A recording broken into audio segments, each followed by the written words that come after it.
శ్రీమాత్రే నమః. అష్టైశ్వర్యాలు కలగాలంటే ఎప్పుడు దీపం పెట్టాలో తెలుసా? భారతీయులకు దైవారాధన ఎక్కువ. ఉదయం, సాయంత్రం దేవుడికి దీపం పెట్టి పూజలు చేస్తారు. ఎప్పుడు పడితే అప్పుడు పూజ చేయకూడదు. ఏ సమయంలో పూజ చేస్తే మంచి ఫలితాలున్నాయో ఈరోజు ఈ వీడియోలో చూసి వివరంగా తెలుసుకుందాం. అంతకంటే ముందు ఈ వీడియో కనుక మీకు నచ్చినట్లయితే లైక్ చేయండి, షేర్ చేయండి. అలాగే మరెన్నో ఇలాంటి ఆధ్యాత్మిక విషయాల కోసం మన ఛానల్ని సబ్స్క్రైబ్ చేసుకోండి.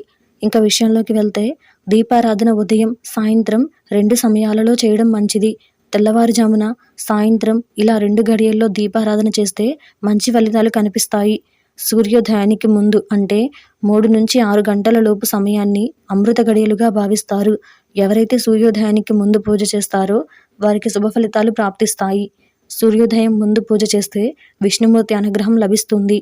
భోగభాగ్యాలు కలుగుతాయి.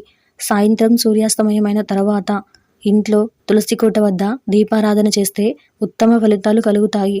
సాయంత్రం వేళల్లో ముఖ్యంగా లక్ష్మీదేవిని ఆరాధించాలి. అంటే 7 లోపు దీపం వెలిగించి పూజ చేస్తే లక్ష్మీ కటాక్షం పొందుతారు.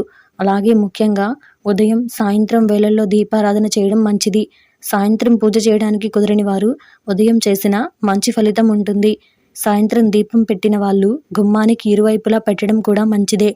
దీపాన్ని ఆవు నెయ్యితో దీపారాధన చేయడం ఉత్తమం. ఆవు నెయ్యి చాలా పవిత్రమైనది కనుక దీపారాధనకు ఆవు నెయ్యిని ఉపయోగించడం మంచిది. అలాగే దీపారాధన కోసం నువ్వుల నూనెను ఉపయోగించిన అద్భుత ఫలితాలు పొందగలుగుతారు. ఆవు నెయ్యి, నువ్వుల నూనెలతో దీపారాధన చేస్తే సకల సంపదలు, అష్టైశ్వర్యాలు సిద్ధిస్తాయి. కొబ్బరి నూనె, శనగ నూనెతో అస్సలు దీపం వెలిగించరాదు. దీపం పెట్టాక కుండెక్కేంత వరకు దేవుడి గది తలుపులు వెయ్యరాదు. ఇవన్నీ గుర్తుపెట్టుకుని దీపం పెడితే శుభ ఫలితాలు కలుగుతాయి.